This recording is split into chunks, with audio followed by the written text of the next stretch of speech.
उपमुख्यमंत्री एकनाथ शिंदेंना शासकीय कार्यक्रमातून पुन्हा डावललं. नवी मुंबई पालिकेच्या निमंत्रण पत्रिकेत पालकमंत्री शिंदेंचं नाव नाही. आज आरोग्य सेवा कामांचा लोकार्पण सोहळा पार पडणार. निमंत्रण पत्रिकेत नाईक, मस्के आणि श्रीकांत शिंदेंच्या नावाचा समावेश. राज्यातील शाळा आजपासून सुरू. मुख्यमंत्र्यांसह दोन्ही उपमुख्यमंत्री शाळेत जाऊन विद्यार्थ्यांचं स्वागत करणार. मुख्यमंत्री फडणवीस उरणमधील जिल्हा परिषद शाळेत, शिंदे ठाण्यातील मनपा शाळेत, तर उपमुख्यमंत्री सुनेत्रा पवार पिंपरीच्या कान्हेतील जिल्हा परिषद शाळेत विद्यार्थ्यांशी संवाद साधतील.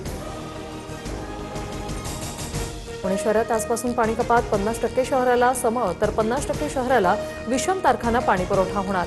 खडकवासला धरण साखळीमध्ये केवळ 5 टीएमसी पाणी शिल्लक. राज्यातील सर्व धरणातील पाणी केवळ पिण्यासाठी राखीव, शेतीसाठी पाणी पुरवठा बंद.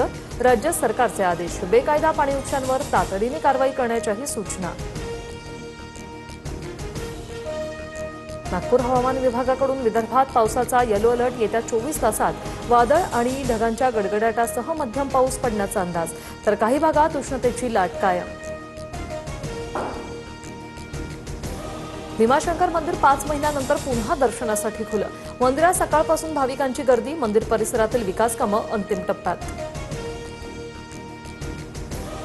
माळशिरसमध्ये पिकअप वाहन विहिरीत कोसळून 8 जणांचा मृत्यू. 8 जखमींवर रुग्णालयात उपचार सुरू. मृतांच्या वारसांना 5 लाखांची शासकीय मदत जाहीर. महाराष्ट्राचं कुलदैवत जेजुरी गडावर सोमवती अमावस्या मोठ्या उत्साहात साजरी. पालखीचं करहा स्नान झाल्यानंतर यात्रेची सांगता. जेजुरी गडावर येळकोट येळकोट जय मल्हारचा जयघोष. आठवड्याच्या पहिल्या दिवशी शेअर बाजारात उसळी. सेन्सेक्समध्ये 1100 अंकांची उसळी. निफ्टी देखील 350 अंकांनी वधारला.